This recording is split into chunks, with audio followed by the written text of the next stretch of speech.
Le moment présent c'est la chose la plus difficile, ça semble être la chose la plus simple au monde à faire, mais ça ne l'est pas. Mais c'est la seule chose qui peut vous maintenir dans le moment de gratitude.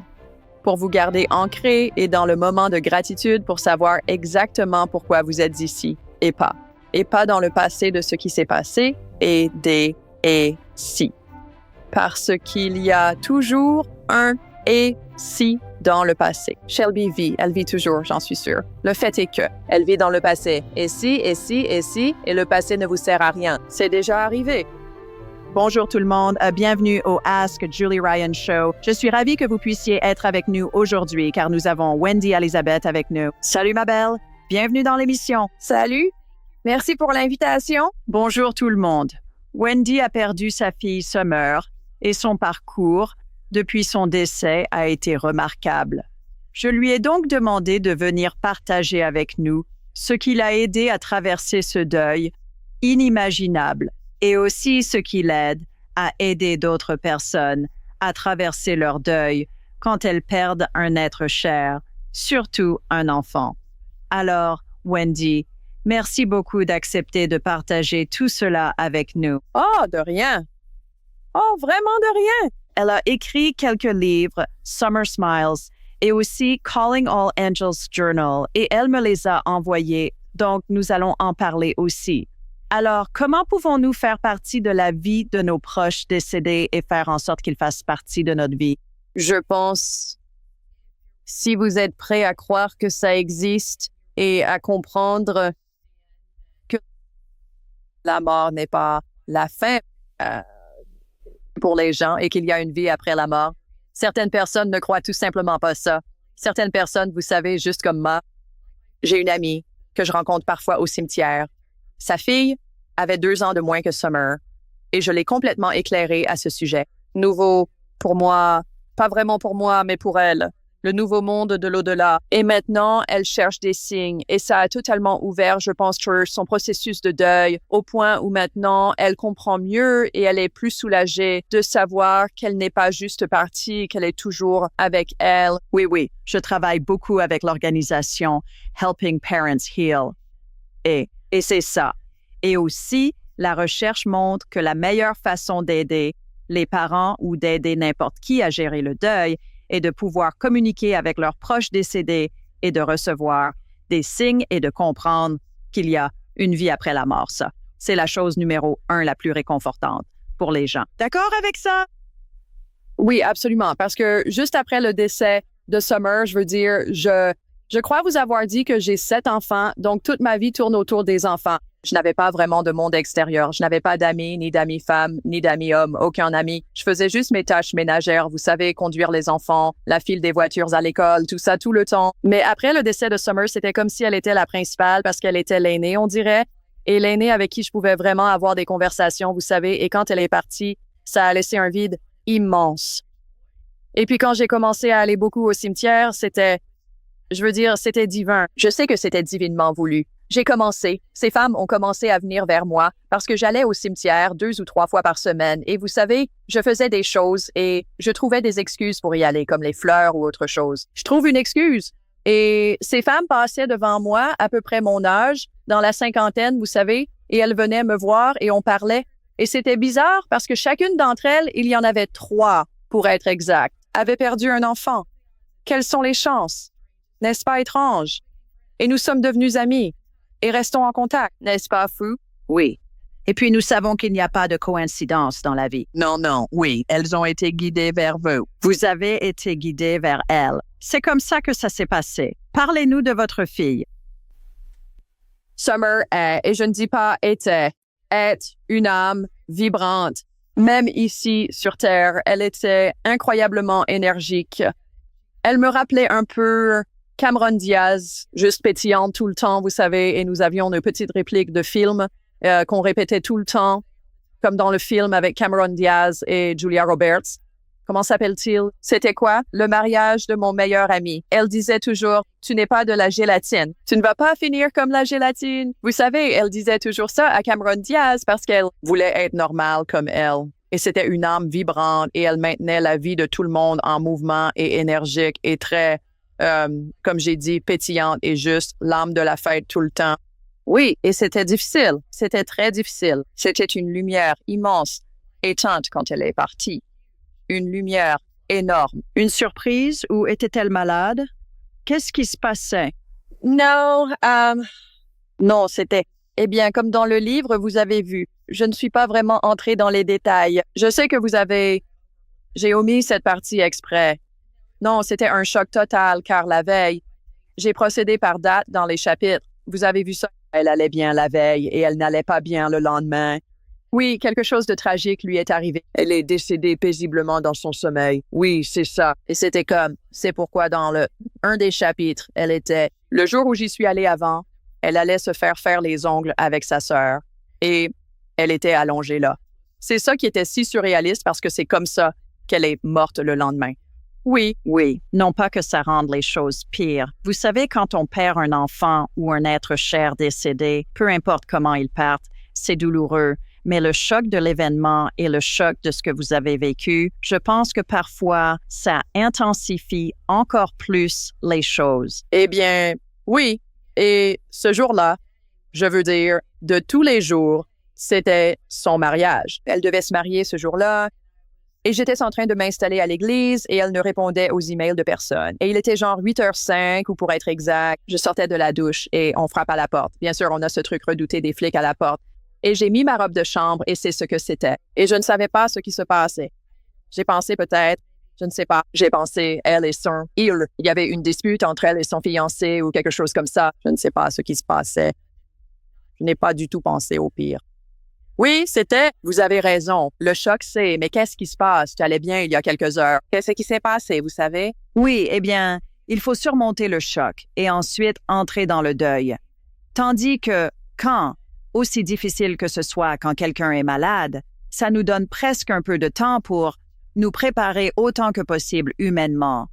Je ne sais pas si c'est, vous savez, quelque chose que n'importe qui peut faire facilement, mais je pense que c'est une situation complètement différente quand il y a. Oui, je suis d'accord. J'ai perdu ma mère il y a quelques mois. Elle était en soins palliatifs depuis février. Donc, la perdre comparée à Summer, c'était 9 jours parce qu'on savait que ça allait finir par arriver. Et oui, je vois je sais exactement ce que vous dites parce que j'ai vécu les deux récemment. Vous savez, ma mère il y a quelques mois et Summer il y a 10 ans. Donc, c'est juste le jour et la nuit. Surtout la différence d'âge si ma mère avait dans les 4-20 ans et Summer en avait 27. Donc, c'est juste exactement ça. On s'attend à quelque chose, mais on ne veut pas l'accepter. Mais on s'y attend. Vous savez, avec surtout ma mère. Yeah. Quels sont certains signes que Summer vous a envoyés depuis son décès pour vous faire savoir qu'elle est là? Oh mon Dieu, c'est incroyable. Comme certains des signes que j'ai écrits dans le livre et j'ai toujours mon téléphone, ça fait juste défiler vers le bas et c'est incroyable. OK, écoutez ça, c'est dingue. C'était juste le 1er décembre, d'accord? C'est le plus récent. Et ce n'était pas pour moi au début, mais c'était pour mon fils aîné, Nick, son anniversaire, le 1er décembre. Il vient d'avoir 32 ans, d'accord? Il allait au travail. Il était 7 heures quelque chose. Et il m'a envoyé ça. Eh bien, il m'a d'abord appelé et il m'a envoyé une photo. Pendant qu'on parlait, j'ai dit, qu'est-ce que tu fais? Pourquoi tu envoies cette photo de cette voiture? Et j'allais la regarder et il me dit, regarde cette voiture. J'ai dit, oh, mon Dieu! Le truc préféré de Summer, comme dans le livre, c'est Hello Kitty. Summer, elle portait le collier. Elle avait tout vous savez, l'attirail, tous les jouets et tout ça. Elle adore Hello Kitty. D'accord? Mon deuxième prénom est Elizabeth et celui de Summer est Elizabeth et celui de sa fille est Elizabeth. D'accord? Et ma mère, les enfants l'appellent Mimi. Et je l'appelle Mimi aussi à cause des enfants. OK, à l'arrière de cette voiture, sur la lunette arrière, il y avait tout en haut de la lunette arrière, à gauche, un énorme autocollant Hello Kitty. D'accord? En bas à gauche, il y avait écrit « Elisabeth ». Sans blague, je vous jure. Et sur le côté droit de la lunette arrière, il y avait écrit « Béni, Mimi ». Oh, wow, c'est fou. Et la plaque avait 3 dessus. Wow, c'est fou. Ça fait beaucoup. Et c'était l'anniversaire de mon fils. Et vous savez, 3 est le chiffre de la perfection divine dans la Bible. Donc, les 3 ont beaucoup de signification. Eh bien, comment saviez-vous que ce n'était pas juste une coïncidence? Avez-vous eu un certain sentiment en le voyant? Avez-vous eu la chair de poule? Quelle a été la réaction que vous avez eue physiquement et mentalement? Oh, je savais que ça venait d'elle. Je l'entends quotidiennement. Je sais que certaines personnes disent, mais qu'est-ce que tu racontes? Si, j'entends tous les jours. Et quand j'écris mes livres et que j'écris des choses, oui, je l'entends. Je veux dire, c'est comme une communication audible. Je l'entends. Vous savez, je sais. Il n'y a même pas l'ombre d'un doute dans ma tête. C'est juste, elle est là. OK, c'est comme presque. Ça fait 10 ans maintenant. Et c'est juste une seconde nature maintenant. Ce n'est même plus une surprise, genre. C'est juste comme une seconde nature. Oui, c'est ce que j'enseigne dans mes cours en personne et en ligne, c'est que une fois que vous vous connectez à l'esprit, l'esprit va communiquer avec vous si vous êtes au bon niveau vibratoire. Et ensuite, il faut juste apprendre à lui faire confiance. Plus vous le faites, plus vous obtenez de validation. Plus vous obtenez de validation, plus vous y croyez. Et puis, c'est juste une seconde nature. Et c'est comme, j'ai entendu quelqu'un dire que c'est comme apprendre une autre langue. C'est juste. C'est comme si vous parliez espagnol ou français ou peu importe. Et c'est juste. Vous parlez esprit, je suppose, c'est le. Exactement. Oui, je veux dire, vous comme. L'autre matin, je lisais quelque chose. J'ai oublié ce que c'était, et ça faisait référence à votre cœur et votre âme. Et tout ce que je prenais ce matin-là avait le mot cœur écrit dessus ou âme écrit dessus. C'est genre, OK, c'est fou. Puis je suis entrée dans la cuisine et j'ai vu l'horloge et j'ai juste levé les yeux au hasard. Il était 4h25, ce qui, c'est le nombre que, vous savez, je cherche toujours pour elle parce qu'elle est décédée ce jour-là et il était 4h25. C'est genre, oh, OK, salut. Oui. Recevez-vous aussi des messages de votre mère maintenant, depuis qu'elle est décédée? Oui. Et ce qui est drôle, c'est ma mère. Ce qui est fou, c'est que ma mère était vieille école, une vieille baptiste du Sud, mais c'était quelqu'un de Woodstock. Elle était libre, vous savez, signe de paix, vous savez, hippie à l'époque, et elle était cool. Mon père, pas tellement. Ma mère était cool. École, elle ne sauvait pas l'environnement. Elle adorait le Colorado et tout ça, vous savez. Et vous savez, ces derniers temps, surtout après le décès de Summer, elle était à fond dans les signes de Summer. Je veux dire, elle m'appelait et elle me racontait des trucs comme ça aussi. Et le jour après son décès, je conduis une Jeep. Et j'en avais une orange avant, mais je l'ai reprise et j'en ai pris une noire classique, ce que je regrette un peu maintenant. Mais parce que j'aime mon orange, mais bref. Et ma mère n'aimait pas trop la noire et elle savait que j'aimais l'orange. Mais bref, je descendais ma rue et au moment où je sortais, il y a beaucoup de travaux sur la route. Une Jeep orange est passée et j'étais là, OK, parce qu'on ne voit pas beaucoup de Jeeps orange, surtout l'orange que j'avais. Et donc, j'ai dit, OK, peu importe. Donc, je suis sortie et je la suivais. Au feu rouge, juste derrière la Jeep, sur le couvre-pneu, une tortue de mer. Avant que ma mère ne décède, il y a un truc avec les tortues de mer. Mais avant qu'elle ne décède, j'ai dit, tu dois me donner un signe. Là. Tu dois me dire ce que je dois chercher, tu sais. Et elle savait de quoi je parlais. Elle a dit, une tortue? C'était la première chose vue le lendemain de son décès, cette Jeep orange avec le couvre-pneu, avec une tortue de mer. J'adore. Oh mon Dieu. N'est-ce pas fou? C'est tellement amusant. Ça nous fait vraiment, vraiment savoir que les esprits sont autour de nous et nous. Mais le truc, c'est qu'on doit être ouvert aux signes. On doit être ouvert comme si quelqu'un dit « cherche une sirène ». D'accord, bon, tu te dis « comment vais-je voir une sirène ?» Elle n'existe pas vraiment. Eh bien, tu pourrais en voir une photo, tu pourrais la voir dans un film, tu pourrais voir le mot sirène, il y a plein de façons. Et je pense qu'on reçoit des signes toute la journée de nos proches décédés et de nos guides spirituels et de nos anges. Et on n'y prête tout simplement pas attention parce qu'on ne nous l'a pas appris. Personne ne nous a dit « Hé, cherche ça ». Et l'autre chose, c'est tant mieux pour toi que tu aies demandé à ta mère de t'envoyer un signe. Parce que je pense que la plupart d'entre nous, quand un proche est mourant, surtout si c'est sur une longue période, on peut faire ça et on peut dire « Hey Bob, tu sais quoi, tu l'envoies. Quel sera notre signe? » Et 9 fois sur 10, ce signe apparaît assez vite et ça aide avec le deuil et ça t'aide à avancer. T'es pas d'accord? Oh, je suis d'accord à 100%.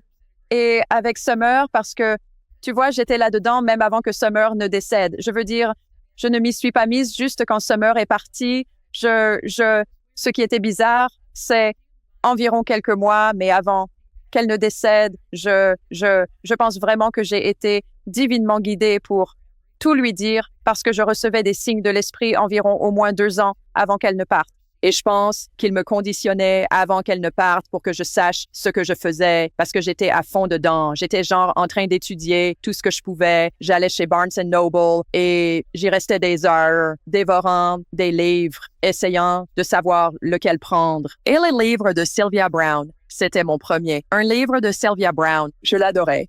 Elle, de choisir une carte. Et j'avais tout trouvé. Et j'ai commencé à recevoir signe après signe. Et j'avais des guides spirituels et j'étais genre à fond sur eux. Et j'en avais un nommé Jack et un nommé John, qui sont deux noms assez communs, mais ils étaient spéciaux. C'était deux entités différentes et spéciales. Et je recevais des signes d'eux tout le temps. Et je lui ai parlé de ça. Et elle, pas vraiment. Elle n'était pas trop fan des trucs un peu perchés, mais elle comprenait. Ça allait. Ça a l'air cool, maman. Tu vois, mais comme j'ai dit, je pense que c'était le cas. Et elle savait que je savais ce qu'étaient les signes depuis le dernier jour où on était ensemble, avant qu'elle ne décède. Elle était chez moi et on faisait des trucs. Et la chanson Happy était. Cette chanson de Pharrell était très populaire à l'époque. Et je l'ai mise. On l'a écoutée plus d'une fois. Et je crois qu'elle en a eu marre. Mais le bonheur et le smiley, c'est devenu. Et je n'ai pas. Tu sais, on n'avait pas décidé du signe. Mais après son décès, j'ai commencé à avoir des smileys partout. Tu sais, les smileys des années 70. Et c'est pour ça qu'il est sur son livre, parce que c'était un signe qu'elle. Le premier signe qu'elle m'a donné était un smiley. Ouais, bon. Dirais-tu que tes guides spirituels étaient Jack et John? C'était leur nom. Vraiment avec toi? Oh ouais, Jack m'a aidé. Il m'aide à écrire. C'est comme l'écrivain. Et John, il est vraiment. C'est un ancien intérêt romantique que j'avais. John est, alors, c'est comme quelqu'un que je connais intimement. Mais il pilotait des avions. Eh bien, ouais, il avait des avions. Et il est mort dans un accident d'avion. Et jusqu'à aujourd'hui, en fait, je ne sais pas. C'était hier. Je lui demande tout le temps, je dis d'accord si j'ai des ennuis ou, tu sais, pas vraiment des ennuis, mais si je suis stressée à cause de mes parents ou de mon père ou quelque chose et que juste, genre, je n'en peux plus. D'habitude, je sors promener les chiens ou quelque chose, un avion. Et on habite près d'un aérodrome privé. Certes, mais c'est bizarre. Des avions privés volent autour de notre maison tout le temps. Mais je pense toujours à John. Un avion va passer juste au-dessus de ma tête. Pas, tu sais, par ici, pas par là, juste au-dessus de ma tête. Et je lève les yeux et je dis, merci, John. Parce que c'est bizarre. C'est à chaque fois. C'est fou. Ouais. As-tu dû apprendre à faire confiance aux signes que tu recevais ou est-ce que tu t'es juste dit automatiquement, OK, je sais ce qui se passe? C'est sérieux? Non, je n'y ai pas cru au début. Bien sûr, comme n'importe qui d'autre. Je suis humaine, je suis normale comme tout le monde. Je doute de moi tout le temps. Mais j'ai eu des expériences bizarres. Je veux dire, comme j'ai dit, le couple dans le livre avec les anges, avec mon fils, tu sais, il est tombé de l'escalator et tout ça. Et ça, c'est fou. Je veux dire, c'est absolument la chose la plus dingue qui lui soit arrivée. Et je sais que c'était divin, tu sais. Des anges l'ont aidé. Donc, c'était comme... Tu veux raconter cette histoire? Juste un résumé, un très bref résumé. Ouais, je ne voulais pas prendre trop de temps, mais quand mon fils avait environ 2 ans et qu'on était au centre commercial et j'avais les autres enfants avec moi et j'ai reçu un appel. C'est un enfant turbulent et il a commencé à grimper sur l'extérieur d'un escalator. Il est monté si haut que c'était inévitable. Il fallait le faire descendre ou quelque chose serait arrivé. Impossible qu'il ait pu descendre tout seul. Et donc, j'ai sauté pour l'attraper. Genre, je suis grande. Je fais genre 1,4 m. J'ai sauté pour l'attraper. Je l'ai attrapé par la jambe avec mon bras mais je ne pouvais pas supporter son poids parce c'était un petit garçon potelé, un enfant de 2 ans. Il est tombé. Je veux dire, encore aujourd'hui, je m'en souviens comme si c'était hier. Il est tombé complètement, a heurté le béton ou le carrelage du centre commercial. Je suis retombée sur mes pieds, mais je suis tombée sur les genoux pas sur lui, mais au-dessus de lui. Il a heurté fort. Je pouvais sentir mon bras tressaillir quand sa tête et son cou ont heurté ce carrelage en marbre, tu sais, du centre commercial. J'étais, tu sais, en train de paniquer, tu sais. Et puis juste, tout d'un coup, j'ai levé les yeux et cet homme, je pensais qu'il venait d'un des magasins. Un homme âgé s'est approché, était penché sur lui et lui caressait les cheveux. River avait de beaux cheveux blonds bouclés. Je veux dire, on aurait dit boucle d'or, mais c'est un petit garçon, cheveux blonds. Il écartait ses cheveux de son visage. Les yeux de River étaient fermés et il continuait juste à masser son front et son visage, juste comme ça avec ses mains. J'étais là et je me disais, OK, il faut absolument appeler les urgences. Il nous faut une ambulance tout de suite. Il faut faire venir quelqu'un. Et puis, alors que j'essayais d'attraper mon téléphone parce que mon téléphone était derrière moi, j'ai attrapé mon téléphone et mon autre fils, Tristan, était là. Il avait genre 5 ans. Il m'a tendu le téléphone et quand je me suis retournée, l'homme âgé était parti et l'agent de sécurité du centre commercial arrivait. Et il s'est approché, a dit « Ça va? Vous savez qu'est-ce qui se passe ici? » Puis j'ai dit « Mon fils, il a vu River allongé là, inconscient. » Alors il a sorti sa petite lampe stylo et a commencé à éclairer les yeux de River. River a ouvert les yeux, s'est assis et il a juste dit « Tu sais, et puis River, il l'a aidé à se lever. Il a dit « Ça va? » Et il fait « Tu sais, il a juste dit « Ouais. » Tu sais, River ne parlait pas vraiment. Il allait bien. J'étais là, mais qu'est-ce qui se passe ici, bon sang? Et il m'a demandé si j'allais bien. Et moi, juste genre, et je n'ai rien dit. J'ai dit, vous savez, d'accord. Et il est parti. Et c'était tout. C'était dingue, tu sais. Et moi, genre, j'ai dit dans le livre, j'ai dit que, vous savez, je pense que Dieu savait que ma fille allait mourir et qu'elle était l'aînée et River le plus jeune. Et vous l'avez laissé survivre? Tu l'as emmené à l'hôpital ou chez le médecin? Tu as fait examiner sa tête? Oh oui, absolument. Absolument. Tout allait bien. Et il allait bien. Complètement bien. Et tu n'as pas pu retrouver l'homme? Non, c'est ça qui est bizarre. Je suis même allée dans les magasins. Enfin, pas ce jour-là. On est parti tout de suite. Je suis allée aux urgences après ça. Mais ouais, dès qu'on est revenu au centre commercial la semaine suivante, je veux dire, j'étais sûre que je le verrais, tu sais. J'en étais sûre. J'allais le remercier, tu sais, parce qu'il y avait quelques magasins dehors. C'était devant Macy's, en fait, sur la droite et au centre commercial Woodlands. Et j'étais là-dedans, entrer dans le magasin et dire, oh mon Dieu, merci, tu sais, blablabla. Vous avez fait ça et il va bien, blablabla. Voici River. Et vous savez, merci. Elle ne savait pas de quoi je parlais. Il n'y a pas d'homme âgé ici. Je ne sais pas de quoi vous parlez. J'étais là.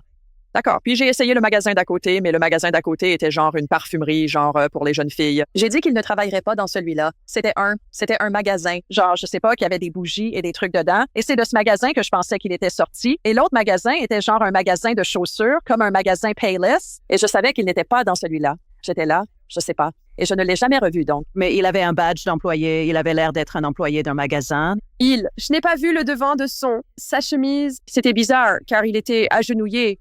Et je ne pouvais pas voir le devant de sa chemise. Je me souviens juste que c'était bizarre.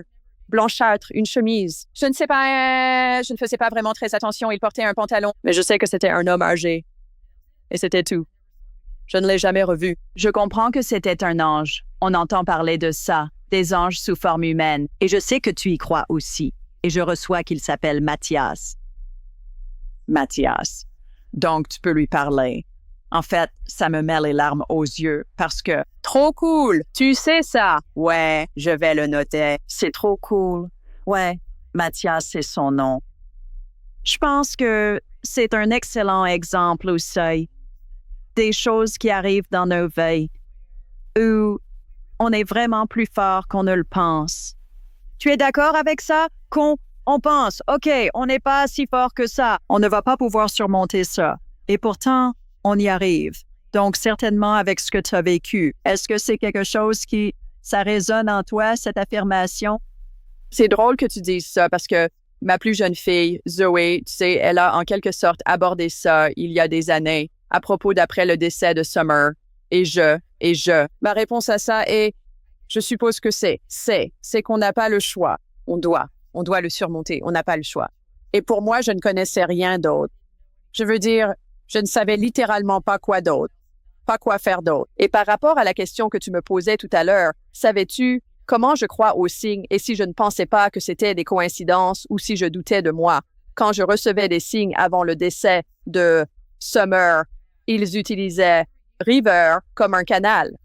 Et c'est ça qui était si bizarre parce que ensuite, l'accident est arrivé à River après qu'il ait été. Des signes lui étaient envoyés parce qu'il avait 2 ans. Et tu sais, les enfants de 2 ans ne peuvent pas écrire, tu sais, une phrase ou des mots ou quoi que ce soit. Mais il disait, tu sais, les enfants de 2 ans peuvent parler, mais ils ne parlent pas de choses dont tu ne leur as jamais parlé, tu sais, ou de ce qu'ils ont vu à la télé, tu sais. Donc, River disait des choses qui n'avaient pas de sens pour un enfant de 2 ans.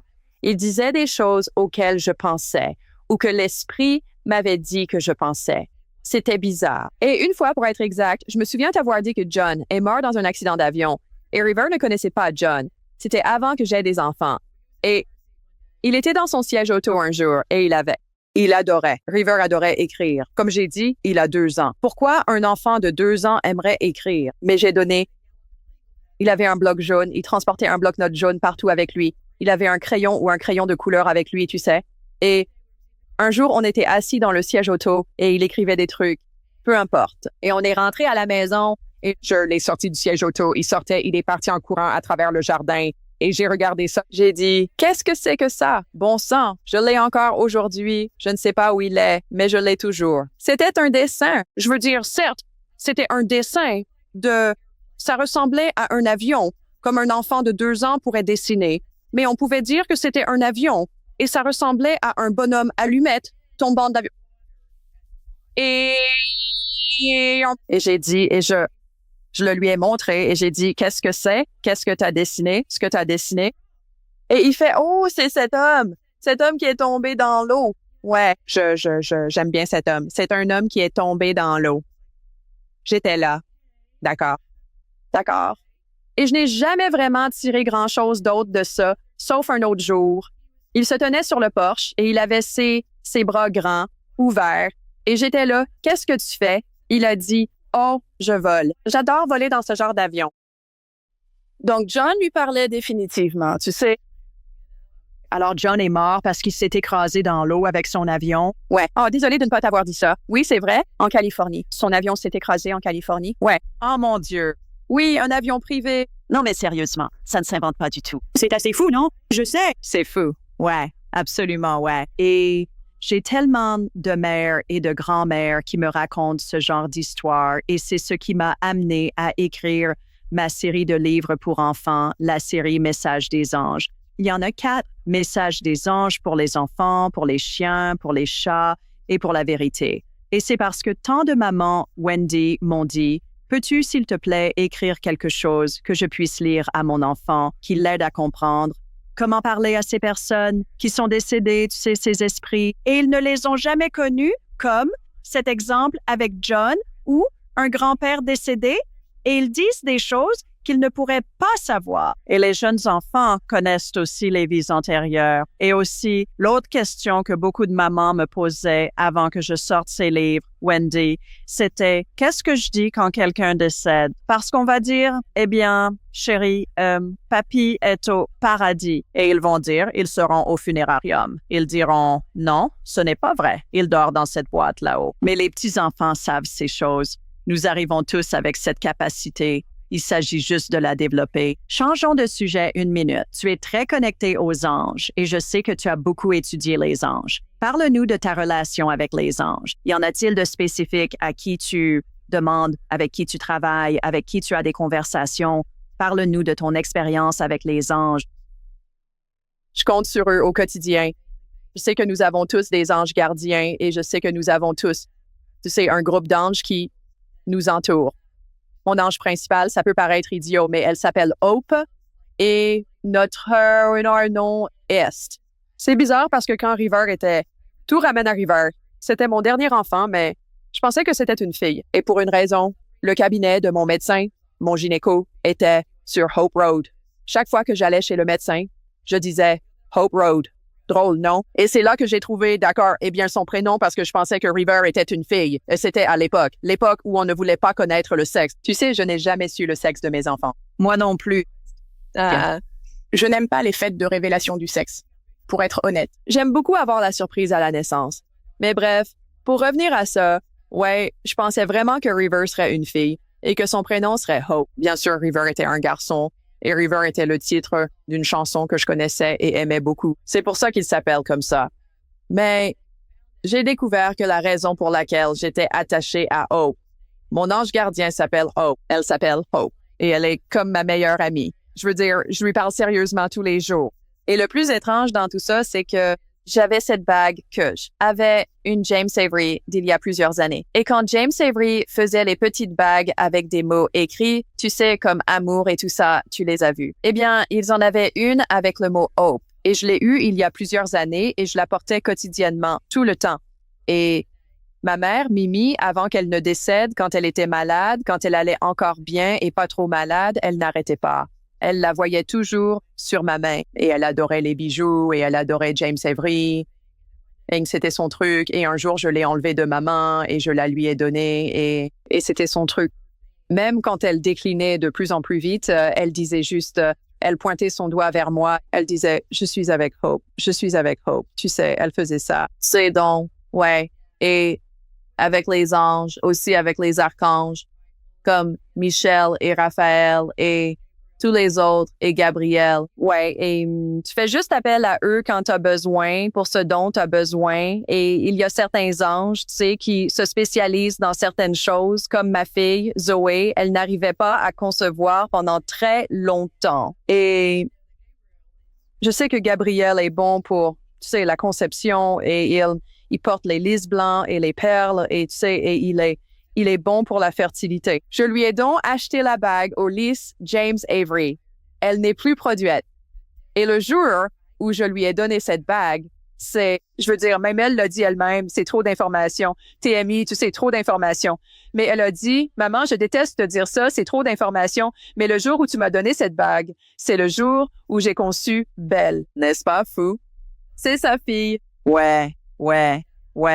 J'ai une amie qui est venue dans l'émission nommée Perdita Finn et nous avons parlé de ça. Je ne me souviens plus du numéro de l'épisode. C'était il y a quelques mois. Et elle, chaque matin, elle et son mari font leur prière, ils disent le chapelet au lit et ensuite elle donne des missions à tous ses anges, aux saints et à ses proches décédés. D'accord. Tu sais, Ange Michel, j'ai besoin que tu fasses pire ça. Ange Raphaël, j'ai besoin de ça. Maman, j'ai besoin de ça. Tante Betty, j'ai besoin de ça. Ouais, hilarant. Et elle dit que ça marche. Elle dit qu'ils répondent tous présents. Et elle a dit que c'est incroyable. Elle a dit qu'elle n'a jamais demandé quelque chose. Elle n'a jamais fait une demande non exaucée. Ouais. Et ouais, c'est vrai. Elle a dit que ce n'est pas comme, tu sais, aller en ligne et acheter quelque chose dans un gros catalogue.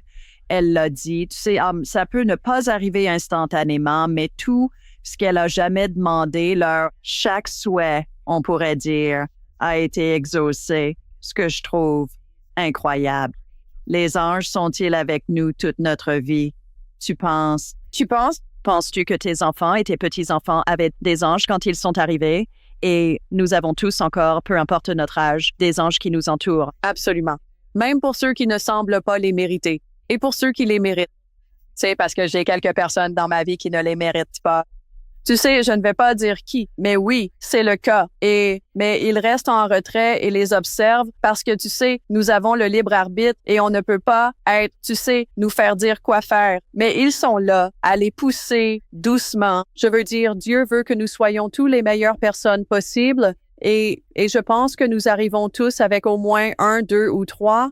Et même les gens, comme je l'ai dit, qui ne les méritent pas, en ont aussi. C'est juste que les anges ont un travail plus facile car ils ne sont pas reconnus. Ils essaient, mais on ne les écoute pas. J'ai entendu de très nombreuses fois que nous gardons le même ange gardien à travers toutes nos vies et que notre ange gardien reste aussi avec nous au paradis. As-tu entendu ça aussi? Oui, absolument. Ouais. Eh bien, qu'est-ce que tu dis? Les gens qui ne les méritent pas. Rappelle-toi, tous les esprits sont pur amour. Exactement. Tu sais, je veux dire, ici, sur ce plan terrestre, je veux dire, comme ceux qui, tu sais, dans la vie de quelqu'un, ou tu sais, sont avides, ou tu sais, les gens qui apprennent, tu sais, je veux dire, c'est pour ça qu'on est là, pour apprendre nos leçons, tu sais, et tout le monde n'est pas parfait, tout le monde n'est pas aimant, tout le monde n'est pas lumière. Je veux dire, tu sais, il y a des tonnes de gens qui, comme je l'ai dit, ne méritent pas l'attention des autres. Mais je lis ce poème chaque matin, celui de Saint François d'Assise. Tu sais, tu dois apprendre, tu sais, à réconforter plus qu'à être réconforté, tu sais, et c'est dur. C'est dur. Fais de moi un instrument de ta paix. Oui, exactement là. Voilà. La haine et tout ça. Je jouais cette chanson à la flûte quand j'étais à l'école primaire. Oh mon Dieu, c'est trop cool. Ouais, et bien souvent, c'était comme ça. Et j'allais dans une école catholique, donc s'il y avait un enterrement, ils amenaient les enfants chanter à la tribune pour l'enterrement, ce que je trouvais merveilleux pour les familles. Et donc, on était là-haut, en train de pleurer, tu sais, à la tribune, et on ne savait même pas qui était la personne décédée. On ne connaissait aucun membre de la famille présent, mais ils pleuraient tous, alors on était là-haut dans la chorale. J'adore Brian aussi. Mais, ouais, je jouais ça, cette chanson-là, qui a été mise en musique et je la jouais. Je ne peux même pas te dire combien. Combien d'enterrements et combien de messes quand j'étais enfant? Yeah. Still you're have my flute. Je ne pense pas pouvoir encore la jouer. J'ai toujours ma flûte. Ma fille jouait de la flûte. Ouais, ma fille jouait de la flûte. Moi, je ne pouvais pas. Ouais, je ne sais pas si je pourrais le faire maintenant parce que ça fait, 50 ans ou quelque chose comme ça que je l'ai fait. Mais bref, quel est donc le rôle que jouent les anges dans nos vies? Je pense qu'ils jouent le rôle d'amis. Vraiment. Je veux dire, ça sonne un peu cliché, c'est comme tu sais, mais je pense juste que nos amis, ils veulent être notre guide, notre ami, notre confident, notre conseiller. Je veux dire, comme notre ami, je veux dire, tu n'es jamais seul, c'est ce qui est écrit, tu n'es jamais seul et tes anges sont toujours là avec toi. Donc, je pense que, ouais, si jamais tu as besoin de quelqu'un pour te guider ou te conseiller sur quelque chose, tu demandes leur aide. Ouais, c'est comme ça que je le vois, ma perspective là-dessus. Vois-tu les anges? Les ressens-tu? Les entends-tu? Les sens-tu? Tout ça à la fois. Comment est-ce qu'ils se manifestent à toi? La lumière. Je vois des étincelles de lumière. Le matin où ma mère est décédée, de manière inattendue, ou même les quelques matins avant qu'elle ne décède, et je n'étais pas vraiment sûre de ce que je voyais ou de ce que je faisais, mais ensuite, bien sûr, tu dois t'arrêter genre dans le moment présent et parce que, tu sais, j'allais à 90 miles à l'heure quand elle était en soins palliatifs. Tu sais, mon père était comme fou, imprévisible, et ton esprit agité partait dans tous les sens. Tu sais quoi faire, et tu dois t'arrêter et te préparer à t'ancrer. Et ce matin-là, un matin où j'y allais à vélo tous les jours. Comme si tout d'un coup, c'était comme si des étincelles de lumière tombaient du ciel.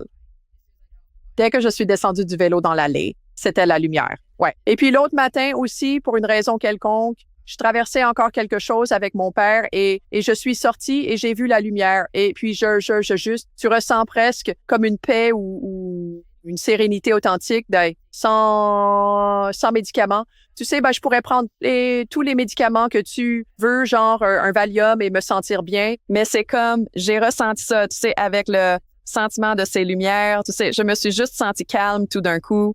Tu sais, c'était le plus rassurant de savoir que quelqu'un est là, veille sur toi, tu sais. Genre, ça va aller. Tu dois te calmer, tu sais, ça va aller. On va tous au même endroit que quelqu'un. Certaines personnes y arrivent plus vite que toi et tu dois te calmer. Parce que je peux m'énerver comme tout le monde, tu sais. As-tu vu les étincelles à l'intérieur? Dans la maison ou juste dehors? Non. Intéressant. Qu'est-ce que tu penses que c'est? Je ne sais pas. Mon interprétation, c'est toute l'énergie négative qu'il y a dans la maison de mes parents, tu sais, et toute l'énergie négative parce que, je ne sais pas, quand je rentre chez moi, je décompresse un peu et j'essaie de ne pas penser à cette situation parce que je pourrais me lancer dans tout un scénario. Ce qui se passe dans cette maison est très, très déprimante, bruyante. Mon père est bruyant, en archibunker sous stéroïdes. Ma mère elle était dysfonctionnelle aussi, mais à l'époque, au moment où elle partait, elle était bruyante aussi. Et une énergie très, très négative dans cette maison. Et quand tu entres, je littéralement, quand tu me parlais des anges tout à l'heure, je demande à l'archange Michel, de mettre un bouclier ou une bulle autour de moi pour ne pas l'absorber.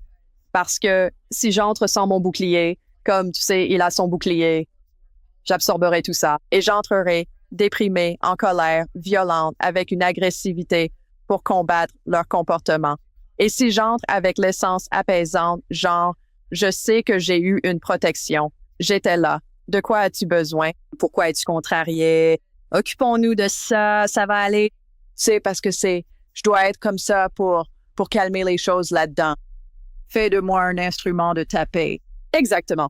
Voilà. La prière de Saint François. Ouais, la même chose. L'intuition que j'ai, Wendy, à propos des étincelles dehors, pourquoi tu ne les vois pas dedans? C'est parce qu'elles sont si fines que le soleil les reflète et donc elles sont plus faciles à voir dehors qu'à l'intérieur. C'est logique. Parce que je les ai vues dans ma chambre et ma chambre est comme mon sanctuaire. Pas très souvent, mais je les ai vues dans ma chambre, genre le matin quand je fais ma méditation ou peu importe, lecture ou autre, tu sais, et je les ai vues dans ma chambre. Mais c'était le truc principal, ça. C'est dans l'allée de ma mère, tu sais, en allant chez elle. Mais Ouais, c'est trop cool. Je veux dire, tu sais ce qui se passe j'ai vu ça, j'ai su ce qui se passait. Oui, ça s'appelle la connaissance directe, quand on sait. Je vois des anges dans mon esprit et 12 ans d'école catholique. Je veux dire, on m'a appris à quoi ressemblaient les anges selon les catholiques, n'est-ce pas? De grandes ailes, une robe blanche, de grands êtres. Et c'est ce que je vois dans mon esprit quand je scanne quelqu'un qui est en train de mourir parce que nous sommes tous entourés d'anges et des esprits de nos proches et animaux décédés. Et ce sont de grands anges tels que je me les représente et ils mesurent environ 6 à 7 pieds de haut avec une grande envergure. Et ils ressemblent aux statues et aux peintures de ce qu'on m'a appris sur les anges. À quoi les anges sont censés ressembler? Bon, on en a déjà parlé. Je crois que cet homme dans le centre commercial qui a aidé votre fils, River, c'était un ange qui avait pris forme humaine. Et on entend toutes sortes d'histoires. Un de mes films préférés est La femme du pasteur avec Whitney Houston. Vous l'avez vu? Non, je ne l'ai pas vu. Il est super et c'est un super film de Noël. Et Denzel Washington est cet ange, mais il a juste l'air. Il ressemble à un monsieur tout-le-monde, vous savez, avec son par-dessus et son chapeau mais c'est un ange. Et donc, on a entendu d'innombrables histoires dans nos vies sur des anges apparaissant sous forme humaine et faisant quelque chose de miraculeux comme ce qui est arrivé avec River. Et puis, ils disparaissent simplement et on ne peut pas les retrouver. Et personne ne sait qui ils sont. Personne ne sait où ils sont allés. Donc, je crois que les anges vont apparaître. Cependant, ça va avoir du sens pour nous en fonction de notre expérience humaine. Qu'avons-nous vécu? Quel était son cadre de référence appris? Quelqu'un qui a grandi dans une culture indigène peut voir l'énergie des anges comme une masse informe, une boule violette. Mais je crois que tout ça sera subjectif, selon la personne avec qui les anges travaillent. Quand vous entendez des informations, des anges ou que vous recevez des conseils des anges, est-ce que ça sonne différemment? Est-ce que ça semble différent de quand vous entendez John ou Jack ou votre mère ou Summer, un être cher décédé? Oui, c'est plus léger. C'est plus léger. Ce n'est pas directif. Pas des instructions précises. C'est plus, ça va aller. On va y arriver. Vous aider. C'est juste un autre sentiment à un niveau différent. C'est comme du côté plus léger. Quand je reçois des choses d'eux, c'est presque comme, bon, c'est bon, je le dis comme ça. Quand je reçois des choses d'eux, c'est plus du côté humain.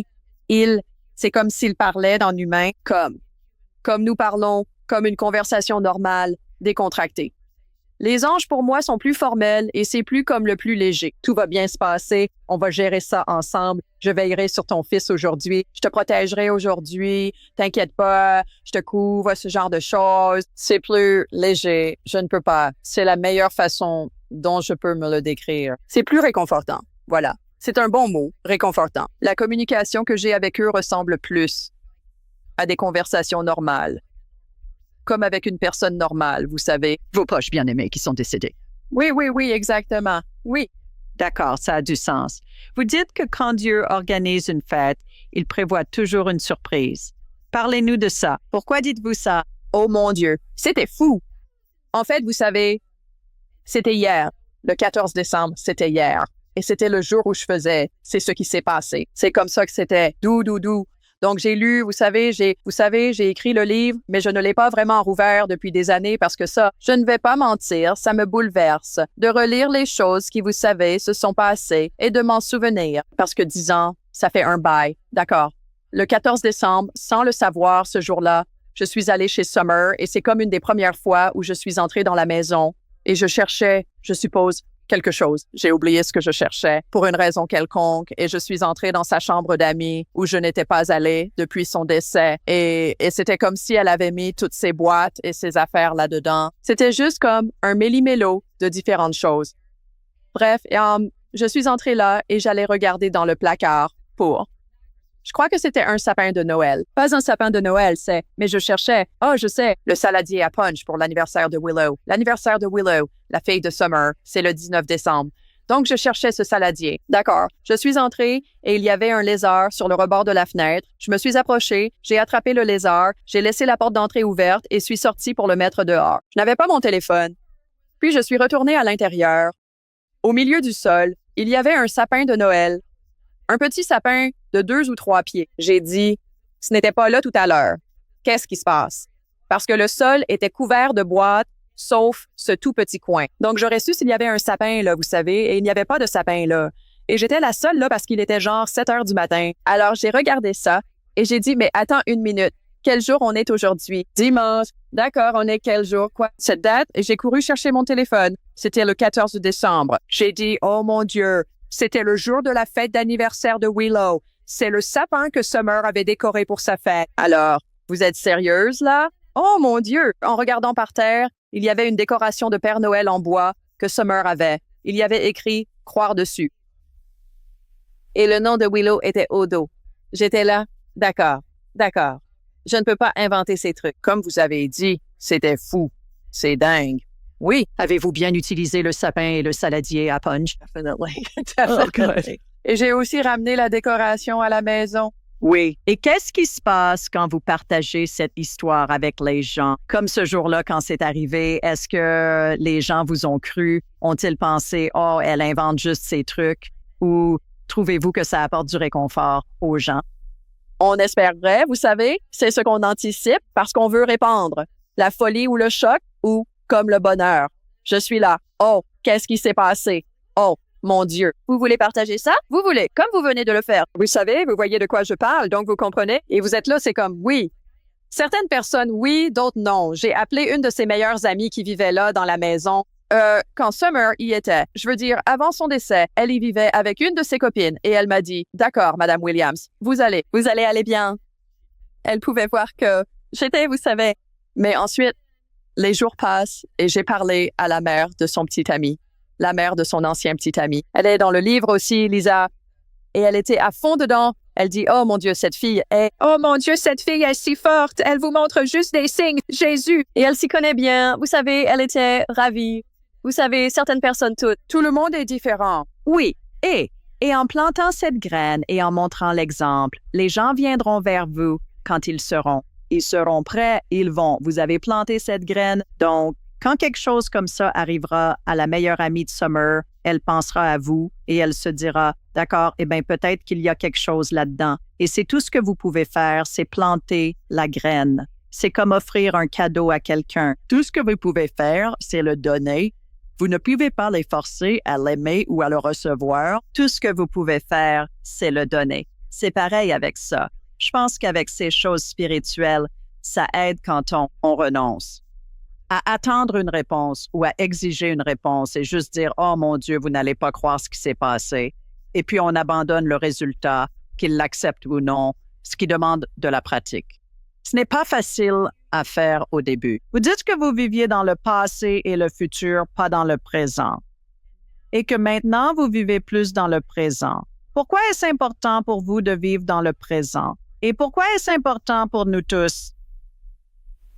Parce que si vous vivez dans le passé, vous ne faites que vous souvenir de choses qui se sont déjà produites. Et 9 fois sur 10, tout le monde a un passé dont il ne veut pas se souvenir.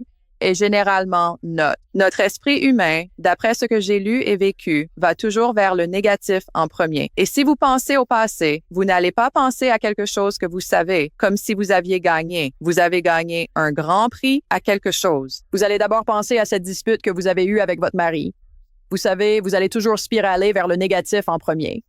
Et le moment présent est la chose la plus difficile. Ça semble être la chose la plus simple au monde à faire, mais ce n'est pas le cas. Mais c'est la seule chose qui peut vous maintenir dans le moment de gratitude. Pour vous garder ancré dans le moment de gratitude pour savoir exactement pourquoi vous êtes ici et non dans le passé de ce qui s'est passé. Et si, parce qu'il y a toujours un « et si » dans le passé, comme « et si j'avais ». Vous savez, sa sœur, Summer, sœur. Shelby devait venir passer la nuit avec elle ce soir-là et Shelby, je veux dire, j'utilise le terme planter, l'a plantée parce qu'elles se sont disputées. À ce jour, Shelby se sent coupable de ne pas avoir passé la nuit avec elle. Donc, Shelby vit, encore aujourd'hui, j'en suis sûre, et c'est là le point, elle vit dans le passé. Et si, et le passé ne vous sert pas, c'est déjà arrivé. Vous savez, dans le futur, se projeter dans le futur, penser à des choses qui vont arriver, mais elles n'arrivent pas et on est déçu. Alors, pourquoi vous préparer à un désastre? Vous savez, restez où vous êtes maintenant et espérez pour le futur et attendez-vous à des choses. Si vous voulez manifester des choses, attendez-vous-y et vivez comme si elles allaient arriver, mais ne vous y attendez pas au point d'être déçus si ça n'arrive pas, vous savez. Donc bon. Et les choses se déroulent d'une manière inattendue. On obtient le même résultat, mais par un chemin différent. Exactement. Quand nous sommes tellement concentrés sur le fait que ça ne peut arriver que comme ça, je pense qu'on se tire une balle dans le pied par rapport à la magie de la manifestation qui se déploie. Peut-être de manière plus élégante, facile, magnifique que ce qu'on avait imaginé. Exactement. Ah, je sais, ça m'est arrivé plusieurs fois. On me demandait « et si ?» Je n'y pense pas là tout de suite, mais j'ai, vous savez, vécu une expérience où je pensais que ça devait se passer comme ça, et puis ça s'est passé autrement. J'étais là, eh bien, c'était plus facile, vous savez. Ou vous y repensez des années plus tard et vous vous dites, d'accord, eh bien, j'ai obtenu ce que je voulais. Ce n'est juste pas comme ça que j'avais imaginé que ça allait se passer. Oh, et ou, bien, Oui, allez-y. j'allais dire et, ou quand on traverse quelque chose qui n'est pas optimal, qui est douloureux peut-être, et avec le recul, on voit clair, n'est-ce pas?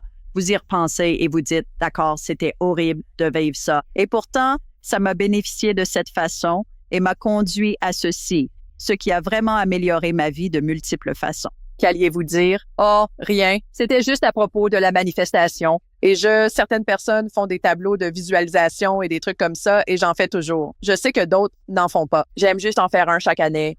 Le 1er janvier, j'en fais toujours un.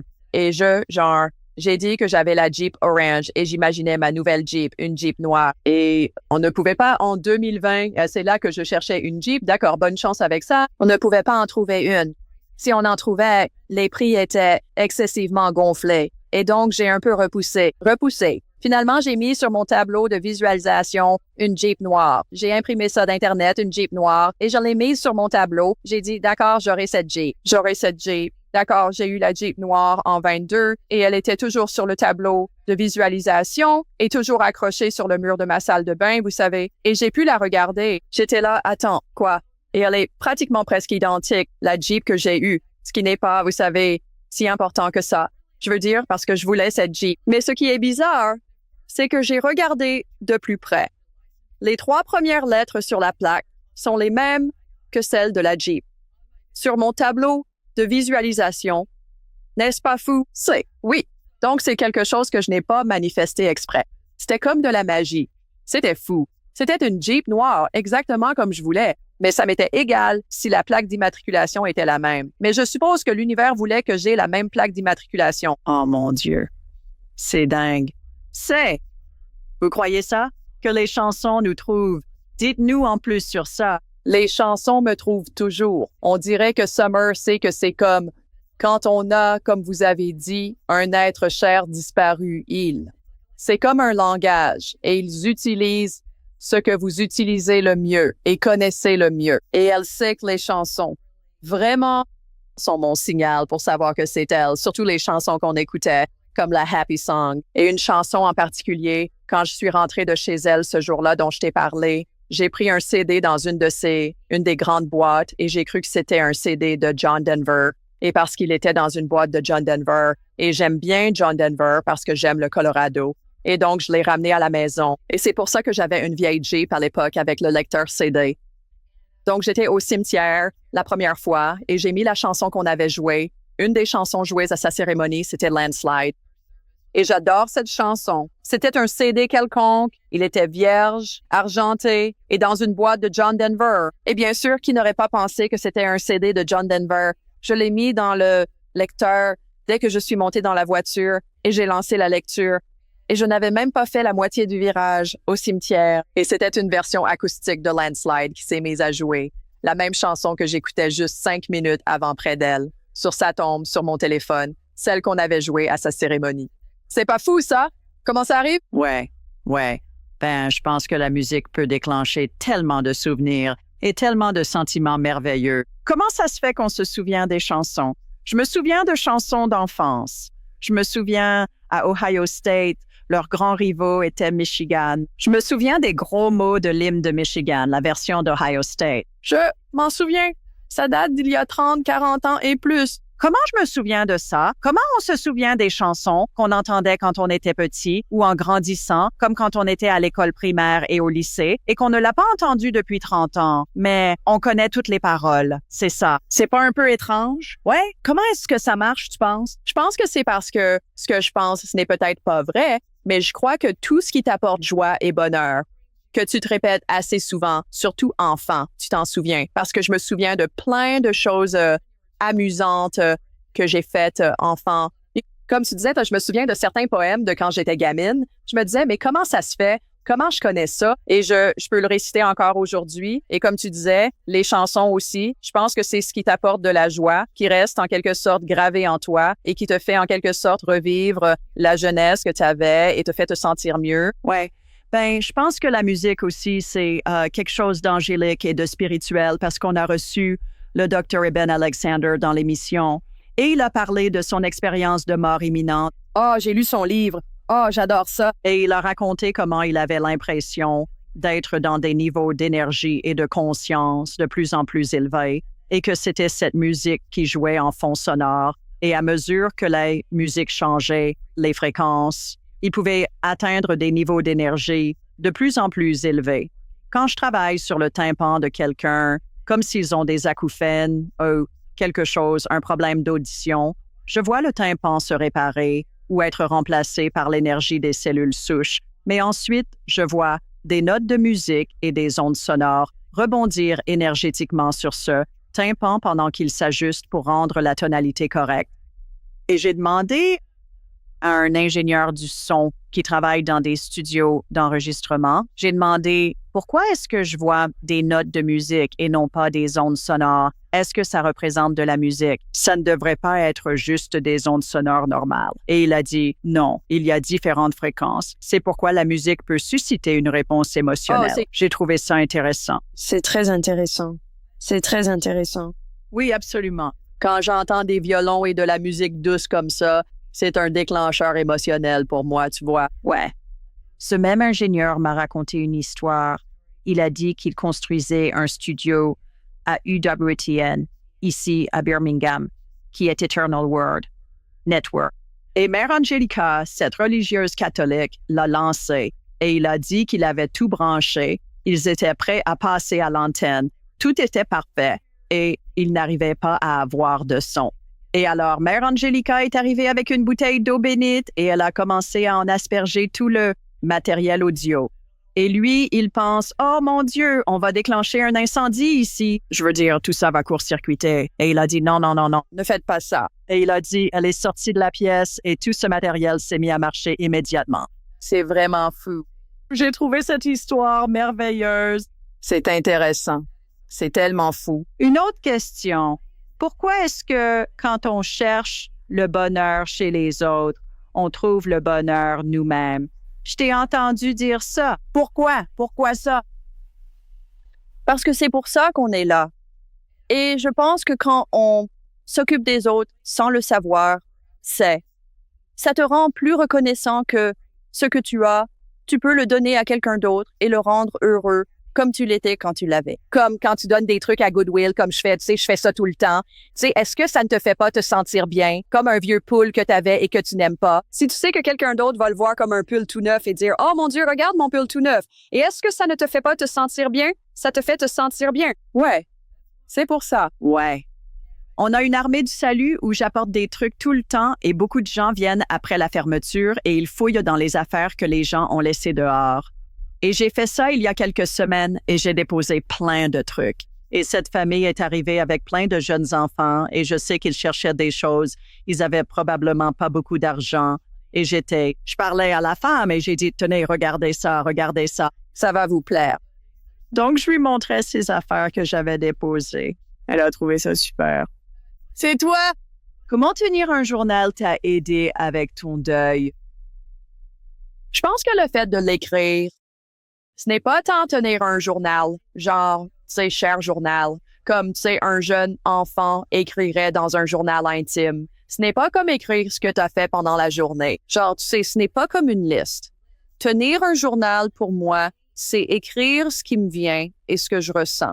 Tu sais, bien sûr, ça ressemble à la même chose que ce que j'ai dit avant, mais c'est comme si, je pense que ça t'ouvre davantage à l'autre côté parce que tu peux entendre ce qu'ils essaient de faire passer à travers toi que tu bloques dans ton esprit. Parce que quand tu parles comme nous ou que tu regardes la télé ou que tu es assise sur une chaise, tu sais, tu es toujours concentré sur quelque chose. Jusqu'à ce que tu dormes, tu es toujours concentré sur ton téléphone, la télé, quelqu'un qui entre ou sort de la pièce, les bruits autour. Tu n'es jamais juste assise là à regarder dans le vide. Bien sûr, personne ne fait ça, mais réfléchis-y. Quand tu regardes une page, tu regardes dans le vide, vraiment vers rien, et tu es silencieuse. C'est comme une méditation. Donc, quand tu tiens un journal, c'est un peu comme une version écrite de la méditation. Tu écris ce qui te vient pendant que tu médites.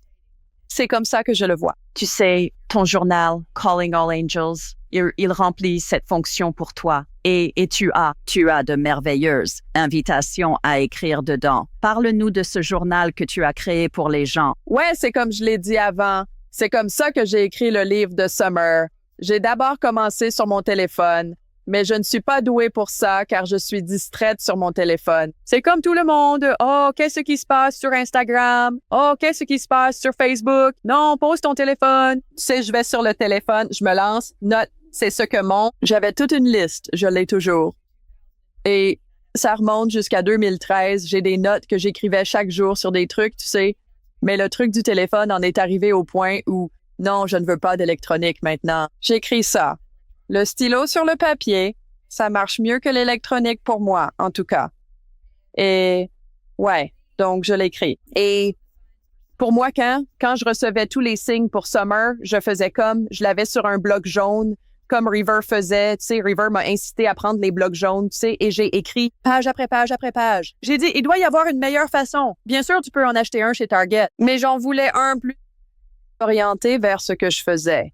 J'en voulais un qui vienne directement des anges et ce que les anges voudraient, tu sais, que j'écrive dedans. Parce qu'ils disaient, OK, bon, t'écris tes messages d'anges aujourd'hui. Il te faut un journal des anges. Alors, j'ai dit, OK, bon, il faut que j'en fasse un. Alors, j'en ai fait un. Et les invitations à écrire, c'est par exemple une petite citation inspirante ou c'est genre, j'ai vu aujourd'hui ou peu importe. Mais c'est littéralement comme ça que j'ai écrit le livre de Summer. Tu sais, j'ai tout écrit. Si je n'avais pas tout écrit, je l'aurais oublié. Parce que c'est comme hier quand j'ai eu quelques signes. Et j'ai dit toute la journée, je conduisais et j'ai résolu quelques trucs ou peu importe.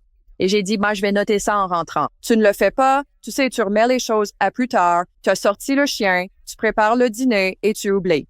Mais si tu as le livre sur toi et qu'il est dans ton sac à main, comme moi, je le transporte partout parce que j'ai un grand sac et je le transporte dans mon sac et j'en ai un abîmé que je transporte depuis des années et j'ai un stylo avec moi et je le note juste là, sur le moment, tu sais, et ça te sente, ça t'ancre, ça te sente, ça t'apaise, ça te fait penser que tu n'es pas seul, tu parles à ton ami et tu sais que ces signes ils te sont donnés comme un cadeau. Et quand tu reçois ces cadeaux et que tu dis merci, ils arrivent en masse pour t'en donner plus parce qu'ils pensent, et quelqu'un écoute. Ils se disent, tu sais, il faut écouter cette femme, tu vois.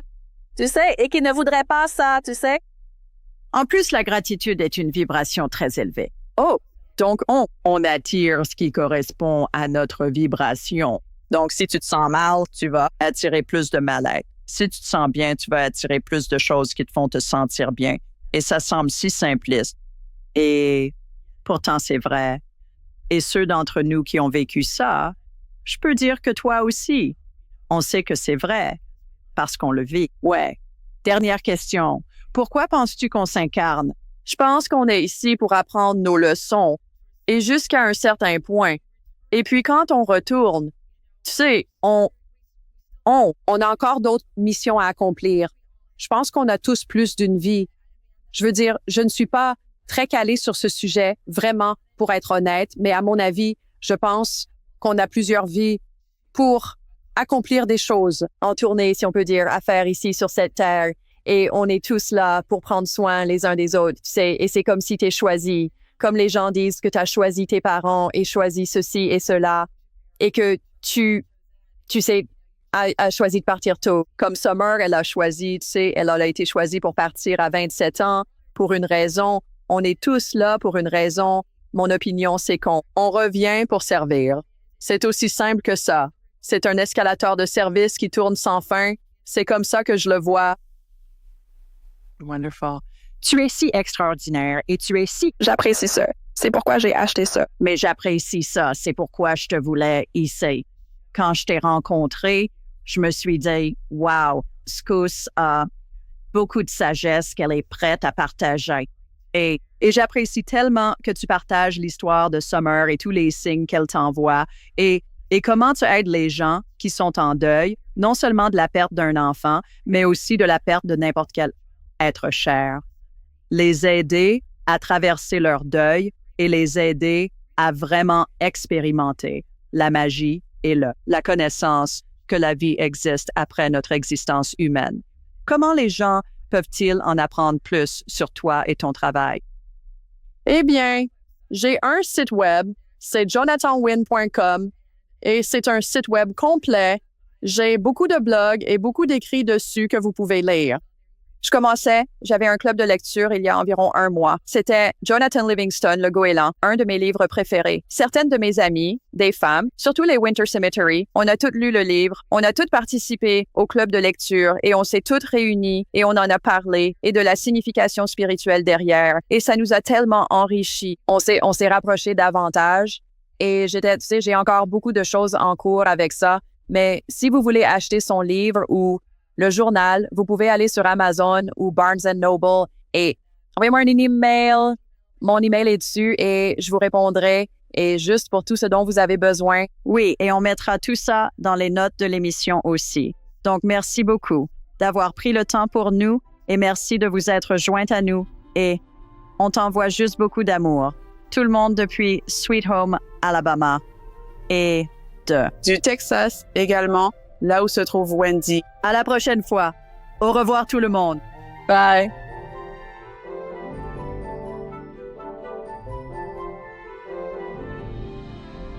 Pour améliorer votre voyage spirituel, cliquez sur l'une des vidéos ci-dessous et n'oubliez pas de vous abonner, de laisser un commentaire et de partager avec votre famille et vos amis.